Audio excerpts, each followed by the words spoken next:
Alors l'analyse de la fonction du droit du travail pour la théorie marxiste, particulièrement pour la critique de l'économie politique centrée sur l'analyse de l'exploitation, constitue une question complexe, voire essentiellement contestée. Depuis Marx, le droit du travail peut être considéré en rapport au procès d'extraction ou d'extorsion de survaleur de trois manières fort différentes. D'une part, à partir d'une application au travail, au droit du travail, de la critique du droit bourgeois, dont il convient de critiquer radicalement la rationalité juridique formelle. Première option. Donc critique radicale du droit du travail. Deuxième option, comme une force de limitation du rapport salarial et de l'exploitation, dépendante de rapports de force dans la lutte des classes. Deuxième option. Enfin, troisième option, comme le levier juridique, mais en réalité politique, d'un dépassement du mode de production capitaliste que la lutte des classes menée par la classe ouvrière devrait développer en vue d'un droit social généralisé, voire, je vais en parler un peu, d'un droit du travail socialiste. Je l'annonce tout de suite, si c'est la deuxième option qui me paraît théoriquement la plus éclairante et politiquement la plus féconde, certaines discussions en cours dans le mouvement social actuel contre la loi El Khomri rappellent que les deux options extrêmes, le droit du travail en faveur de l'exploitation et le droit du travail en vue d'abolir l'exploitation, n'ont pas tout à fait perdu de leur actualité. Donc je vais contextualiser en parlant un petit peu du droit du travail aujourd'hui, puis ensuite je reviendrai sur l'histoire et les modèles. Certes, l'amputation du Code du travail français était exigée depuis longtemps par les promoteurs européens du néolibéralisme, par exemple, dans un texte du 13 mai 2015, dans les recommandations du Conseil de la Commission européenne concernant le programme national de réforme de la France pour 2015, qui affirmait, je cite ce texte institutionnel, « La France devrait prendre des mesures résolues pour supprimer les seuils réglementaires prévus par le droit du travail et les réglementations comptables qui limitent la croissance de ces entreprises afin, je cite, de réduire le coût du travail et d'améliorer les marges bénéficiaires des entreprises. » Il s'agit donc ici d'affaiblir le droit du travail pour favoriser l'exploitation. C'est la deuxième option en creux. Mais certains éléments de cette proposition de loi, comme la redéfinition des critères de licenciement économique ou la possibilité légale d'une augmentation du temps de travail au-delà des 10 heures, par exemple, eh bien, laissent apercevoir le possible réel d'un code du travail au service, ou en tout cas plus au service qu'aujourd'hui, de l'exploitation. Donc, première option.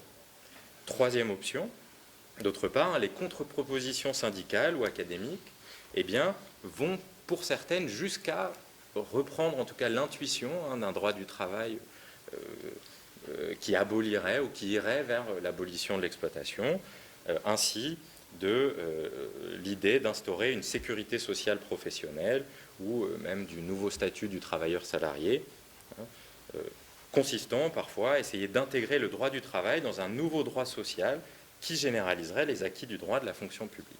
Donc vous voyez, à partir de cet exemple contemporain, on peut retrouver la pertinence de ces trois options, qui sont donc remises en jeu aujourd'hui, par exemple dans ce mouvement social et les discussions, mais aussi, qui ont trait, mais aussi dans le cadre de débats juridiques en cours, et j'insisterai sur cet exemple à la fin de mon exposé, autour des critères de subordination hiérarchique ou de dépendance économique qu'il serait possible d'appliquer aux nouvelles pratiques d'exploitation liées par exemple au travail à la tâche sur les plateformes numériques. Donc analyser ces trois options, c'est faire un peu plus que simplement une œuvre de reconstruction théorique. Il s'agit d'examiner un problème pratique. À quelles conditions le droit du travail pourrait-il, est-ce concevable, fonder un droit social qui ne constituerait pas seulement une limite externe, mais un principe politique opposé à l'exploitation. C'est vraiment le problème au XXe siècle des juristes, à la fois les juristes soviétiques, mais aussi plus récemment les débats autour du rapport entre droit du travail et droit social.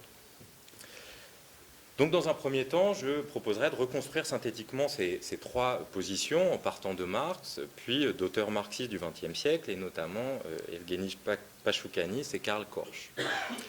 Puis je discuterai ces modèles en les confrontant à des travaux historiques, sociologiques et juridiques récents. Et en fait, comme vraiment, sinon ça durerait beaucoup trop longtemps, je m'en tiendrai à Critique du droit du travail d'Alain Supiot. Dans une troisième partie, enfin, j'envisagerai deux exemples, deux questions spécifiques, parmi celles qui occupent les débats autour du droit du travail aujourd'hui. D'une part, ces nouvelles pratiques d'exploitation liées au travail, à la tâche sur les plateformes numériques, et ensuite le rapport entre droit du travail et droit social au niveau international, supranational, et notamment dans l'Union européenne. Dans la conclusion, mais je crois que je n'aurai pas le temps, eh bien, j'avais prévu, peut-être je vous en dirai un mot, de discuter de manière critique quelques arguments de Bruno Trentin dans La Cité du travail pour montrer à la fois ses apports mais aussi les limites de sa proposition. Alors je commence par trois modèles des rapports entre exploitation et droit du travail. Vous avez donc 2 pages de citations et j'irai le plus vite possible, mais en essayant de reconstruire ces modèles. On trouve chez Marx et Engels les trois positions précédemment indiquées au sujet des rapports entre exploitation et droit du travail. Première position. Il y a d'abord donc la critique matérialiste du droit bourgeois, dont il n'y a pas d'autre raison de penser qu'elle ne devrait pas s'appliquer au droit du travail que la non-existence d'un code du travail à leur époque. J'irai assez vite, ce sont des choses assez connues. On peut rappeler la formule du manifeste du Parti communiste. Votre droit n'est que la volonté de votre classe érigée en loi, volonté dont le contenu est déterminé par les conditions matérielles d'existence de votre classe. D'une manière générale, cette critique matérialiste du juridisme idéaliste et bourgeois fait du droit l'expression des rapports de production capitalistes. À cet égard, le capital fait du contrat de travail, c'est assez connu, un contrat comme un autre. Rien ne distingue au premier abord l'échange entre capital et travail de l'achat et de la vente de toute autre marchandise. Au point de vue du droit, on ne reconnaît donc dans le contrat de travail d'autres différences d'avec tout autre genre de contrat que celles contenues dans des formules juridiques équivalentes. Autrement dit, j'en viens au premier texte, dans le document de citation, le droit qui concerne le travail serait, dans les sociétés capitalistes, un droit, non pas du travail en réalité, mais du capital. C'est la fin de la citation 1. Le premier droit de l'homme du capital n'est-il pas l'égalité devant l'exploitation de la force de travail?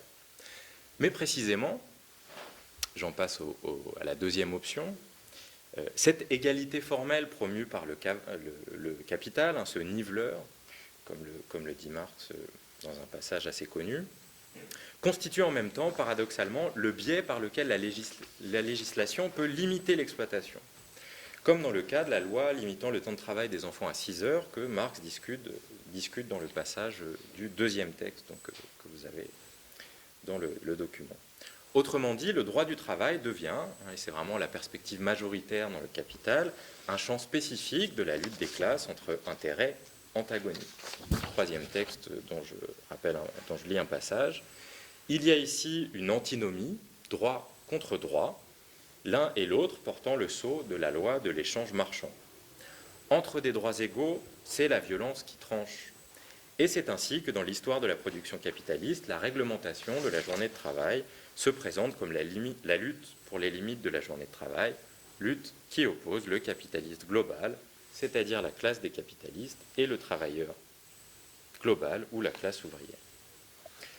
Dans cette perspective, donc deuxième option, le droit du travail institué est l'expression de l'état des rapports de force dans la lutte des classes, et la partie de sa législation qui est conquise par les luttes ouvrières peut constituer un principe de limitation externe à l'exploitation. Troisième option qui se trouve un peu à la limite chez Marx et Engels dans des textes dont il faut dire qu'ils sont plus directement politiques, voire des textes d'intervention. Dans ces textes, ils sont conduits à anticiper, pas une théorie, mais ils sont conduits à anticiper une législation du travail qui serait plus favorable aux intérêts des prolétaires, à tel point qu'on peut penser une forme de droit qui ne serait pas un compromis de classe, mais une attaque directe contre le principe même de l'exploitation. C'est ce qu'ils anticipent notamment, donc c'est une perspective assez mineure, mais elle existe. C'est ce qu'ils anticipent dans un passage intermédiaire entre analyse et prospective politique du manifeste inaugural de l'Association des travailleurs de 1864, où ils voient dans la réduction de la journée de travail par le Bill des 10 heures, je les cite, le triomphe d'un principe. Pour la première fois, au grand jour, l'économie politique de la bourgeoisie avait été battue par l'économie politique de la classe ouvrière. Et avec ce principe d'une économie politique ouvrière qui s'opposerait à celle de la bourgeoisie, on peut approcher quelque chose, encore une fois, je suis prudent, comme un droit du travail qui serait clairement favorable aux prolétaires. Autre passage, dans le passage du Capital, qui oppose de manière assez étonnante le modèle anglais de la Magna Charta à celui des droits de l'homme, pour limiter de manière générale la journée de travail. Et là, Marx va un peu plus loin encore. Il dit « Les ouvriers doivent se rassembler en une seule troupe et conquérir en tant que classe une loi d'État, un obstacle social plus fort que tout, de telle sorte que, je cite à nouveau, c'est le 4e texte, le pompeux catalogue des inaliénables droits de l'homme sera ainsi remplacé par la modeste Magna Charta d'une journée de travail limitée par la loi, qui dira enfin clairement quand s'achève le temps que vend le travailleur et quand commence celui qui lui appartient. » Donc, on pourrait continuer avec quelques petits passages dans la critique du programme de Gotha. Bon, l'essentiel, c'est de dire qu'il n'est pas question chez Marx d'un droit socialiste, au sens des juristes de l'URSS, mais il y a de la place pour quelque chose qui ressemble à ce qu'on appellerait aujourd'hui un droit du travail protecteur des salariés. Encore faut-il préciser, et j'en arrête avec Marx dans cette première partie, que dans la critique du programme de Gotha, je le cite, le droit, et c'est évidemment très important pour Marx, le droit ne peut jamais être plus élevé que l'organisation économique et que le développement civilisationnel qui y correspond. Alors j'en viens, à partir de ce rapide exposé, aux 3 modèles ensuite dans les théories marxistes au XXe siècle, comment ils ont été repris. Le premier modèle est donc celui d'une critique radicale de toute forme de droit bourgeois, y compris le droit du travail, qui constituerait un reflet idéologique du mode de production capitaliste et donc un compagnon inséparable de l'exploitation. Je rappellerai seulement quelques arguments, à l'argumentation générale, à vrai dire, de Pachoukanis dans la théorie générale du droit et le marxisme. Le droit constitue, pour Pachoukanis, une arme de la classe des exploiteurs. Texte 5, dans la société bourgeoise, la forme juridique acquiert une signification universelle, l'idéologie juridique devient l'idéologie par excellence, et la défense des intérêts de classe des exploiteurs apparaît comme la défense de principes abstraits de la subjectivité juridique. Encore faut-il montrer, quand on va un peu dans le détail de l'argumentation, que ce n'est pas à proprement parler l'exploitation en réalité, mais plutôt ce que Lukács, qui critiquait aussi la rationalisation formelle du droit, a appelé la réification, qui permet ici à Pachoukanis de critiquer le droit.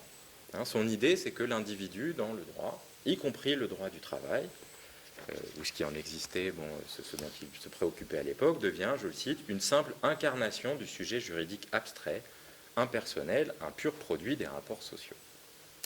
Cependant, Pachoukanis voit bien que l'évolution historique du droit ne ressemble pas vraiment à cette déduction logique qui, évidemment, peut être assez impressionnante dans son principe. Vous avez le fétichisme de la marchandise et donc le fétichisme du droit. Je ne le cite pas, il y a des passages où il dit « je sais bien que dans l'histoire, ça ne se passe pas exactement comme ça ». Et c'est ce que Nikos Poulantzas, dans sa thèse « Nature des choses et droit, essai sur la dialectique du fait et de la valeur », qui soutient 41 années après Pachoukanis, remarque, après son ouvrage, remarque à propos de ces analyses qu'il cherche à corriger afin de, je le cite, respecter les structures spécifiques internes de l'ordre juridique et étudier ses rapports avec l'infrastructure. L'idée de Poulantzas, c'est que Pachoukanis, dans l'ensemble, a raison, mais que si on regarde à la fois l'histoire et les structures spécifiques du droit, eh bien, il faut corriger les choses de telle sorte que le droit du travail devient une exception. Donc c'est ça l'idée de cette thèse de Poulantzas. En fait, le droit du travail, eh bien, ça n'a rien à voir avec le droit bourgeois. On ne peut ignorer, en effet, en 1965, année de sa soutenance, l'ensemble de la construction du Code du travail et des droits sociaux ultérieurs conquis dans la France de l'après-guerre, c'est le texte 6. On sait que le travail, je le cite, est aujourd'hui à la base de certains droits dits sociaux et qui visent à sa protection. Ces droits positifs sont en France, notamment le principe de la liberté syndicale, le droit de grève, le principe du contrôle ouvrier dans l'entreprise, le droit à la négociation collective des conditions de travail. C'est pourquoi, je ne serai pas très long avec Poulantzas, mais le droit du travail, selon lui, oppose le principe ontologique et politique du travail qui a une dignité spécifique pour lui à celui du capital, et il ne peut être soumis à la même critique que les droits de l'homme. Il a une dimension proprement sociale, c'est le terme qu'emploie Poulantzas sans l'analyser, centrée sur le travail, qui en fait un contre-pouvoir au rapport économique. Voilà pour le premier modèle et sa critique en réalité. Le deuxième modèle, sur lequel j'insisterai un peu plus, est celui d'une analyse du droit du travail comme enjeu et instrument de la lutte des classes, et je me référerai à la perspective forte intéressante de Karl Korsch dans un ouvrage qui n'est pas traduit en français, Arbeitsrecht für Betriebsräte, un droit du travail pour les conseils d'usine ou pour les conseils d'entreprise. Donc texte de 1922. Korsch y propose à la fois des arguments généraux au sujet de la fonction du droit du travail dans la lutte des classes, mais aussi des propositions concrètes et en fait une sorte d'ébauche de droit du travail qui serait aussi un droit des conseils ouvriers. Il faut rappeler deux choses. D'une part, que Korsch a en tête les expériences de conseils ouvriers qui ont suivi la révolution de 17, et d'autre part aussi, plus important encore pour comprendre ce que je vais vous dire, que dans les premiers paragraphes de cet ouvrage, eh bien, il inscrit ses analyses dans un projet de démocratie industrielle dans lequel il y aurait des stratifications de participation des travailleurs à la décision à la fois dans l'entreprise et au-delà, avec des conseils ouvriers, mais aussi une assemblée ouvrière, mais aussi des comités qui, comme ça, de manière stratifiée, feraient participer les travailleurs à la décision politique.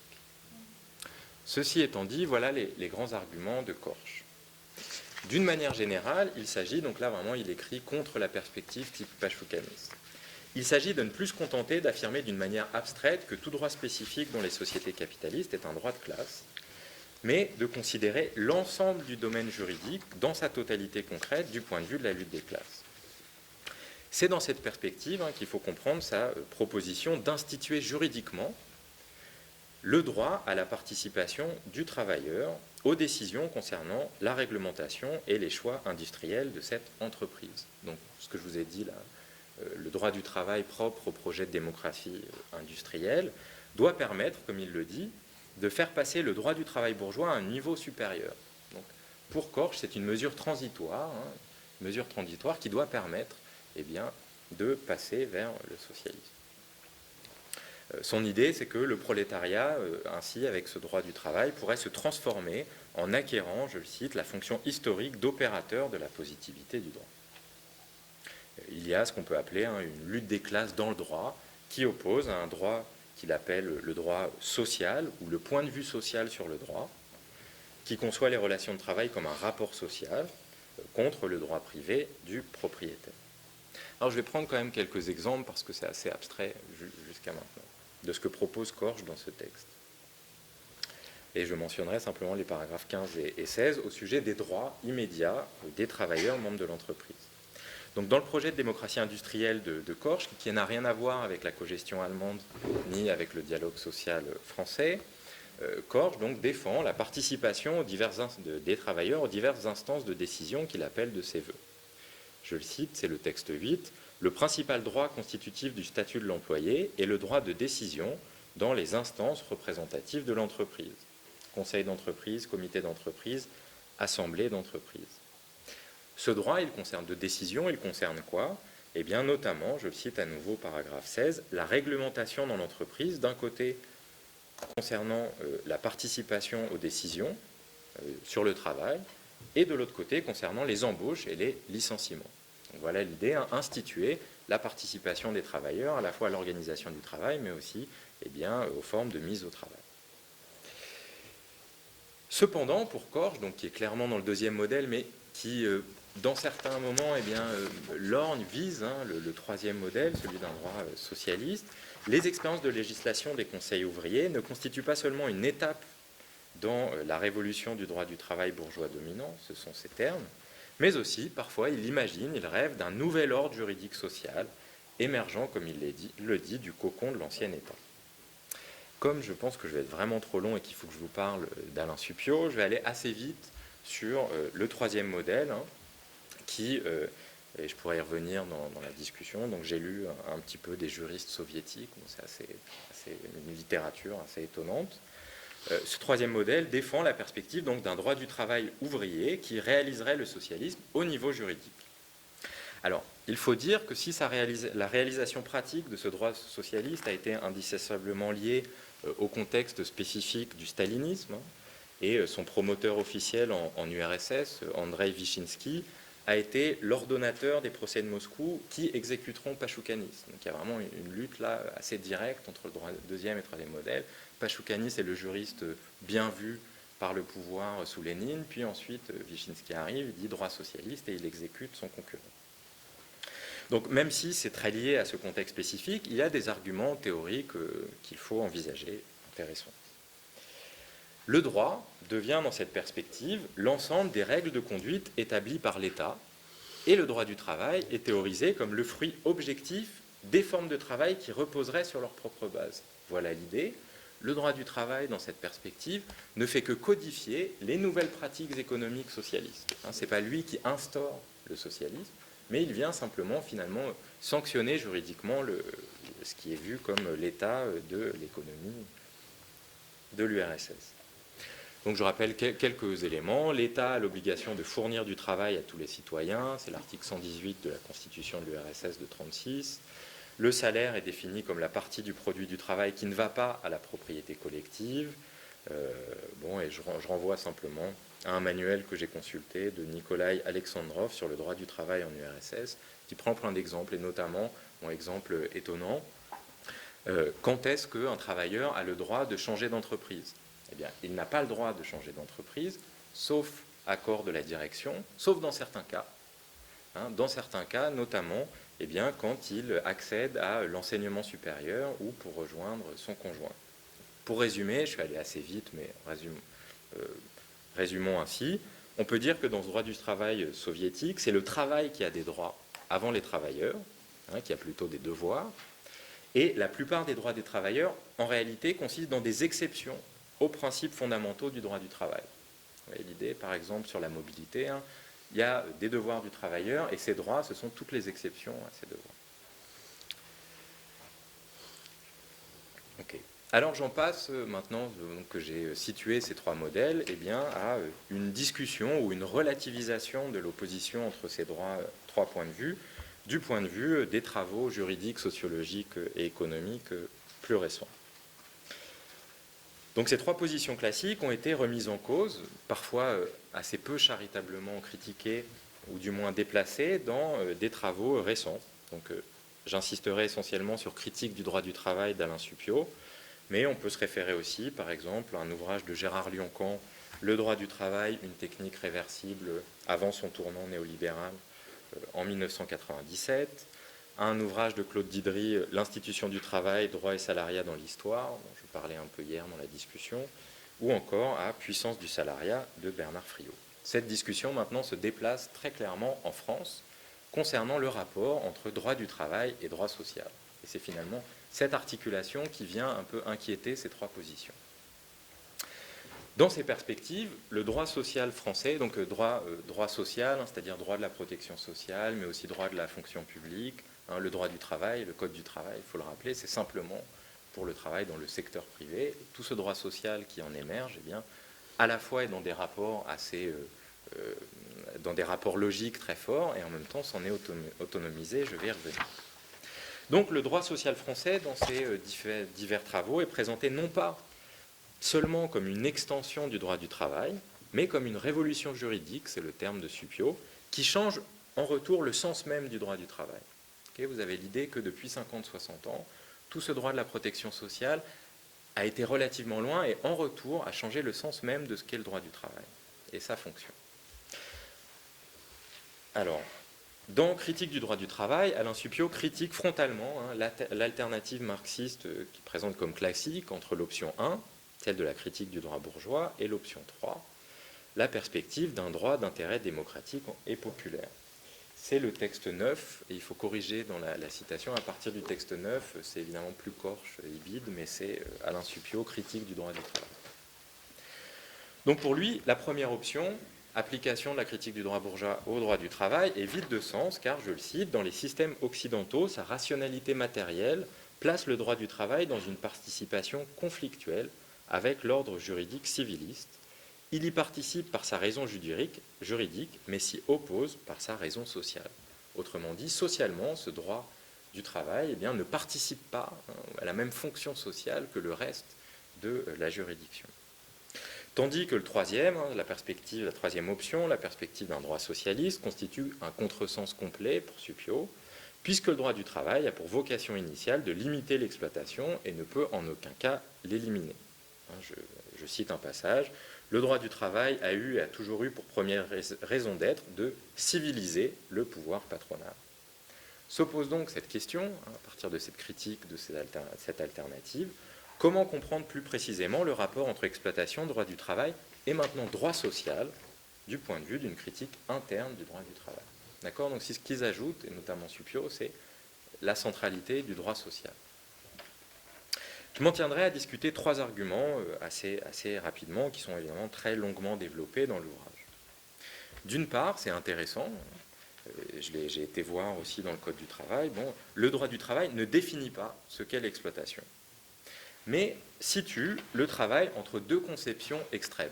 D'une part, le travail comme bien, chose négociable, et à la limite, donc là je reprends des arguments de Supiot, et à la limite l'esclavage où le travailleur est appréhendé comme une chose. Voilà un extrême. Deuxième extrême, le travail comme élément de la personne, qu'on ne peut pas traiter comme une marchandise, et à la limite le travail familial, féodal ou monastique, par nature indissociable des liens personnels. Donc il dit d'abord, il n'y a pas de définition de ce qu'est l'exploitation, mais une approche du travail entre deux extrêmes, le travail comme chose et le travail comme élément constitutif de la personne. Or, pour Supiot, et c'est l'une des originalités de son analyse, l'évolution du droit du travail et du droit social au XXe siècle a donné une centralité aux revendications concernant le statut juridique du corps du travailleur dans la relation de travail. Il nous dit, c'est ça, à partir de toute la législation sur le corps du travailleur, qu'on a pu sortir progressivement de ce qu'il appelle une définition patrimoniale du travail comme louage de service dans lequel le travailleur était du salaire personnifié. D'accord ? Donc pour lui, c'est vraiment cette juridiction-là qui permet finalement de limiter beaucoup plus loin qu'avant, de manière externe, l'exploitation. On comprend, ça c'est moi qui l'ajoute, que pour Supiot, l'erreur des théories marxistes serait de penser que le droit du travail renforce ou s'oppose à l'exploitation économique au sens marxien, alors qu'en fait, le droit du travail ne se préoccupe que de l'exploitation au sens courant, de l'usage violent du corps d'autrui. Et en fait, ce que montre Supiot, parfois il utilise même le terme d'aliénation, il dit le droit du travail ne s'occupe pas tellement. Alors je vais y venir, en fait, si quand même, avec le salaire minimum par exemple.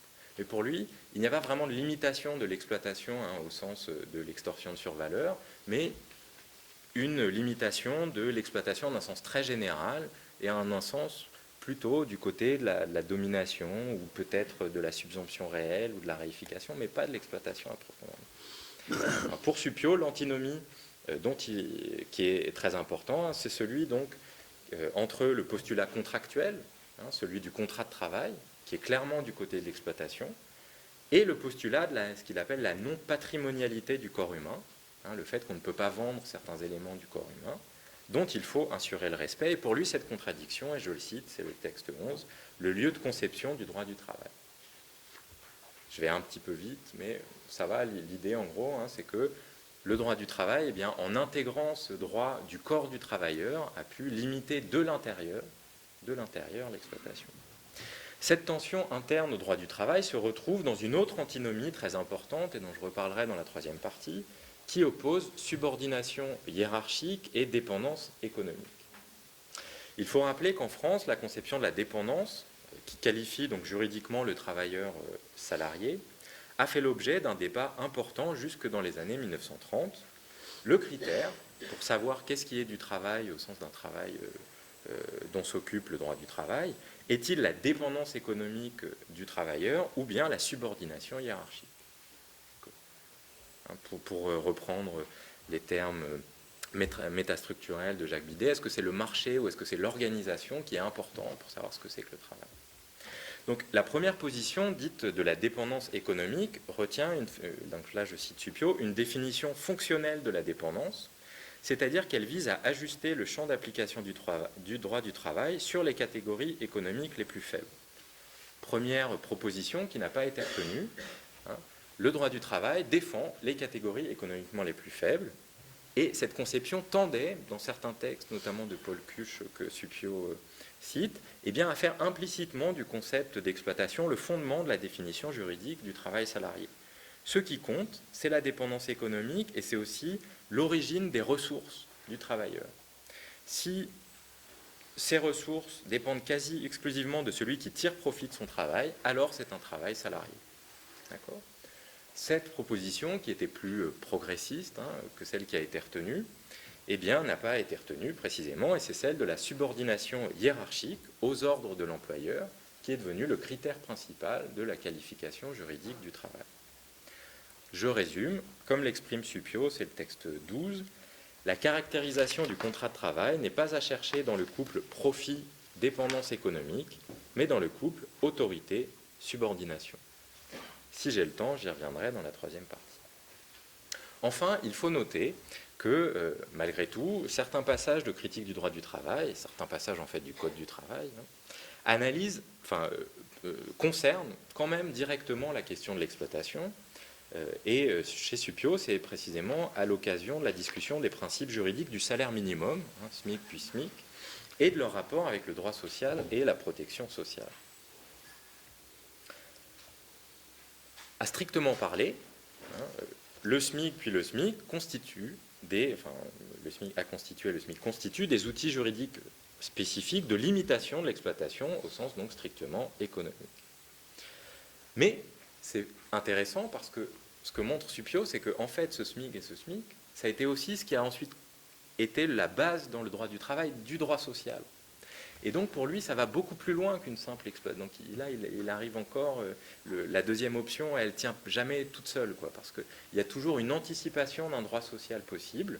Je cite Alain Suppiot, on mesure que la dynamique de l'idée de sécurité par le travail, qui constituait juridiquement SMIC et le SMIC, qui, à partir d'un objectif de garantie physique de survie, a conduit à un objectif de garantie économique de participation au développement économique de la nation. Participation au développement économique de la nation, c'est dans le Code du travail, c'est assez étonnant, et ça veut dire que le travailleur doit non seulement être mis en sécurité d'un point de vue matériel, de base, et d'un point de vue aussi physique, mais doit aussi pouvoir participer, par le droit social fondé sur le droit du travail, au développement économique de la nation. Si ça va jusqu'ici pour vous, alors j'en arrive à l'ambivalence chez Suppiot du rapport entre droit du travail et droit social, et c'est ça qui va m'occuper maintenant.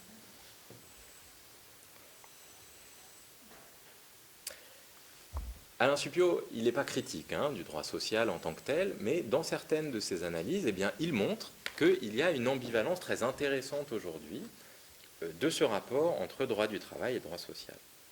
D'un côté, le développement du droit social, je le cite, a provoqué un total renversement du rôle joué par le contrat, page 89, qui est devenu au fil des ans le sésame permettant d'accéder à un droit des travailleurs défini collectivement. Et il va plus loin, la dynamique de l'idée de sécurité conduit en fait à faire du droit du travail le droit commun des rapports de dépendance économique. Donc ça, c'est une avancée. Mais en même temps, Alain Suppiot voit bien que cette extension de l'idée de sécurité hors du monde du travail s'est accompagnée, je le cite, d'une individualisation des droits conférés à ces derniers. C'est un peu paradoxal. Ce qui était au début l'idée de droit collectif des travailleurs, dans le droit social réel, s'accompagne d'une individualisation des droits conférés à ces derniers. Il y a, on peut le reformuler ainsi, du point de vue de Suppiot, en fait il y a d'autres critiques et d'autres questions, des problèmes qu'on peut... Voilà. Mais du point de vue de Suppiot, cette extension du droit du travail dans le droit social comporte un risque de déréalisation du travail concret. C'est comme ça que je pourrais le reformuler. Avec l'entrée dans le droit social du travailleur abstrait, qui peut être aussi bien, qui peut faire n'importe quel travail, aussi bien indépendants, dirigeants, commerçants, agriculteurs, médecins, avec l'entrée aussi de la catégorie juridique de travailleur, le travailleur et sa famille, il y a, comme le dit Suppiot, une projection de la notion de travail abstrait dans le droit des personnes. Ce qu'il y avait d'exploitation dans le droit du travail eh bien, finit par contaminer, autrement, pour prendre une image, le droit social qui va au-delà du travail. Okay, je vais y revenir un peu, mais est-ce que ça va, cette idée qui est assez importante? Si, évidemment, on étend le droit du travail dans un droit social au-delà du travail, eh bien, il y a des choses intéressantes qui sont étendues, par exemple le principe de sécurité physique et même ce qu'il reste du critère de dépendance économique. Mais en même temps, il y a aussi tout simplement le contrat de travail, voire la projection du travailleur abstrait, qui s'étend à l'ensemble de la société. C'est ça la critique de Suppiot.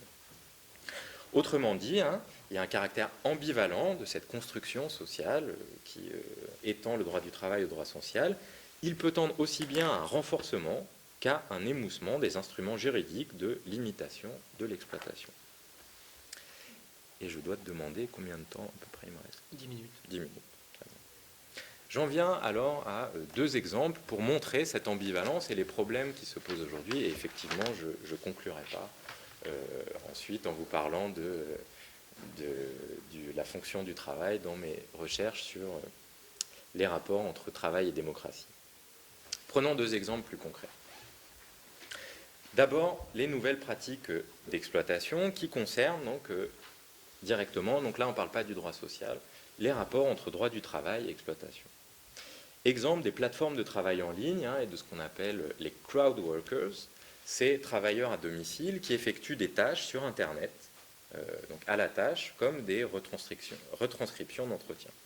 Je m'appuie à cet égard sur certaines analyses d'une collègue juriste, Barbara Gomez, qui était intervenue dans un séminaire organisé à Nanterre, Économie et philosophie de l'exploitation, et qui avait pris un exemple, donc je prends le même, et je m'appuie beaucoup sur ce qu'elle a dit, puis j'ai fait quelques ajouts.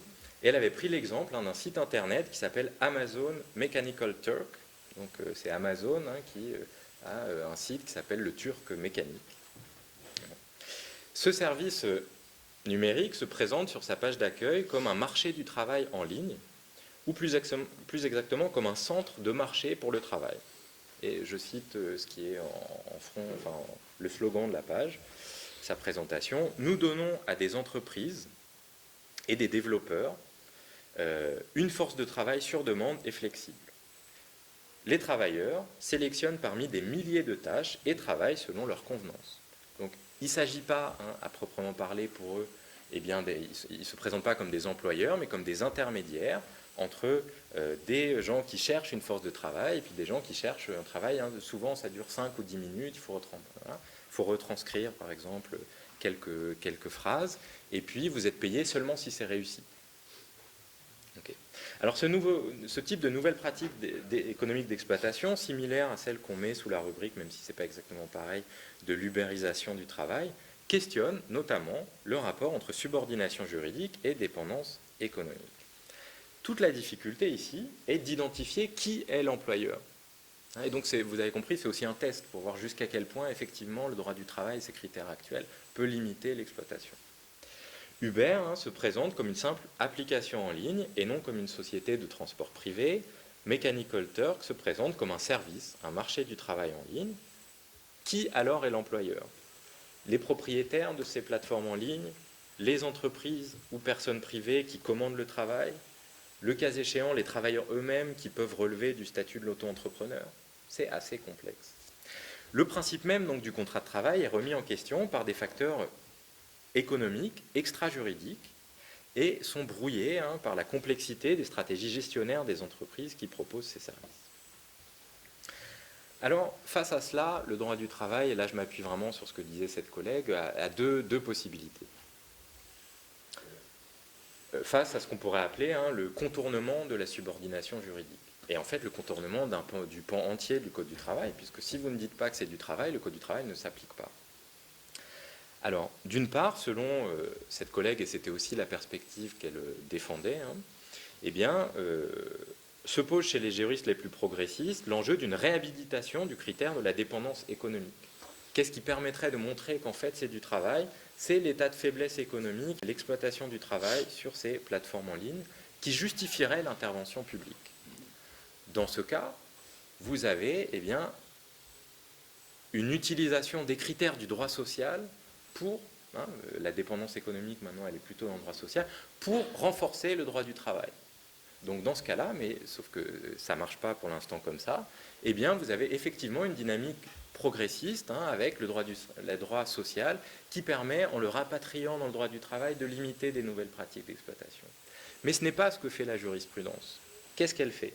La jurisprudence, elle persiste dans la logique de la subordination hiérarchique et elle s'appuie sur ce qu'on appelle le critère organisationnel, qu'on utilise aussi pour requalifier des contrats dans la sous-traitance à la chaîne.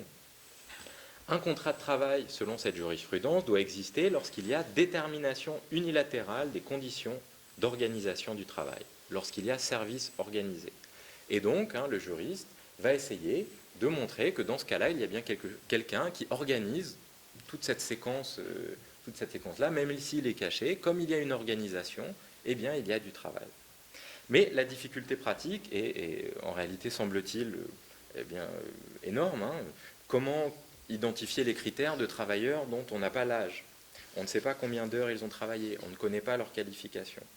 Elle est aggravée encore plus par l'identification très difficile du présumé employeur.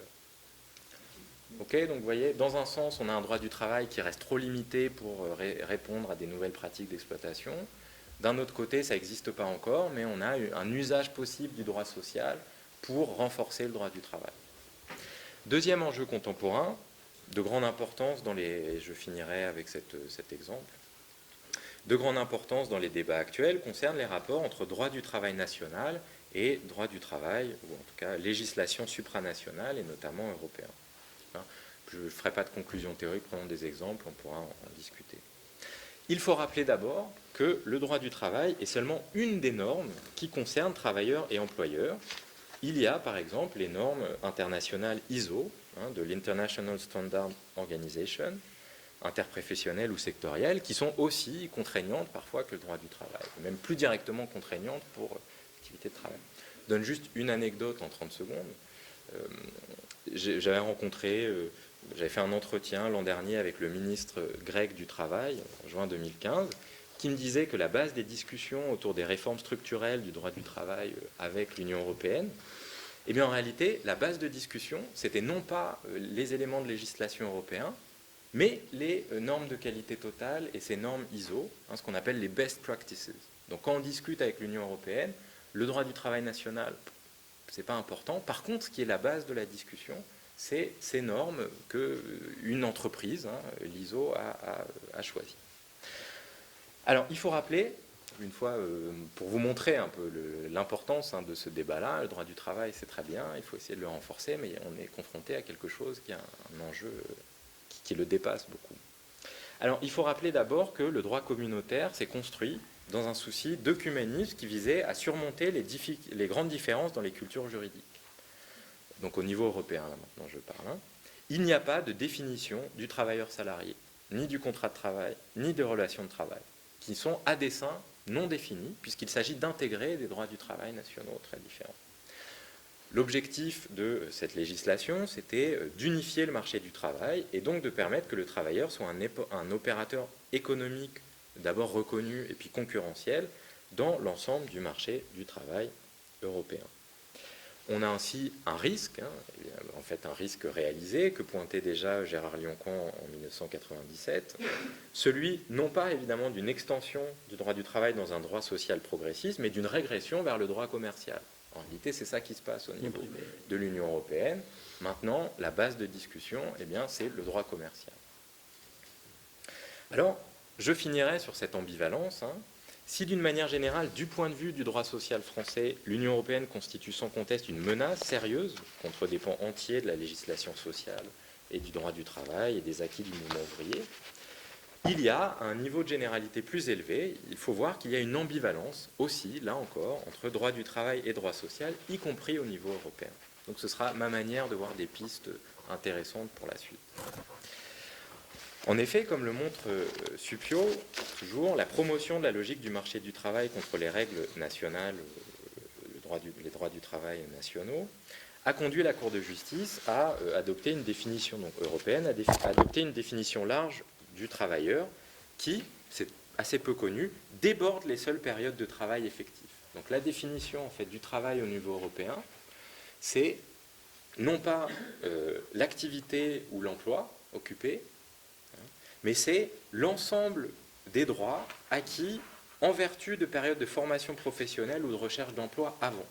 Si vous arrivez dans un pays et que vous pouvez dire que vous avez eu une formation professionnelle ou que vous avez occupé un emploi avant, vous êtes pris à l'intérieur de cette législation. Il y a un arrêt, l'arrêt Unger de 1964, qui pose ces bases. Et en gros, doivent être considérés comme salariés tous ceux qui, par les droits internes, qui par leurs droits internes, ont bénéficié d'une sécurité sociale. Donc voilà l'idée, ça c'est intéressant. Et travailleurs sont travailleurs au sens juridique au niveau européen, tous ceux qui ont bénéficié avant d'une sécurité sociale. Donc vous voyez, il y a de la contradiction ou de la dialectique, si vous voulez. Il y a aussi quelque chose d'intéressant, même au niveau de l'Union européenne.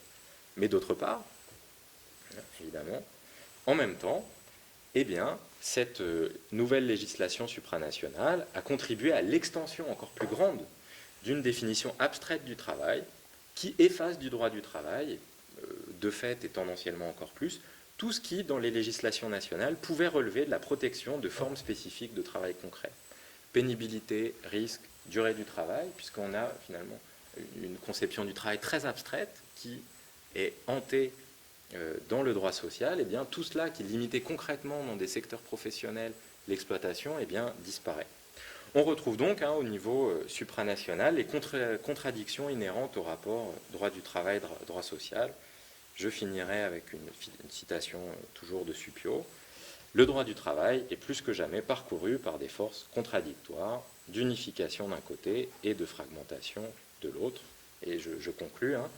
Quel est aujourd'hui l'enjeu du point de vue d'une réforme progressiste du droit du travail? Je n'ai pas de proposition concrète à transmettre ici, mais en revanche, tout l'enjeu, tout le problème, c'est cette articulation entre droit du travail et droit social, articulation qui aujourd'hui tend à être complètement déconnectée.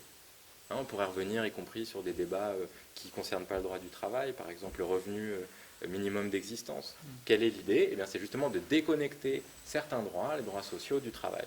C'est là tout l'enjeu aujourd'hui du point de vue des rapports entre droit du travail et exploitation. Merci beaucoup.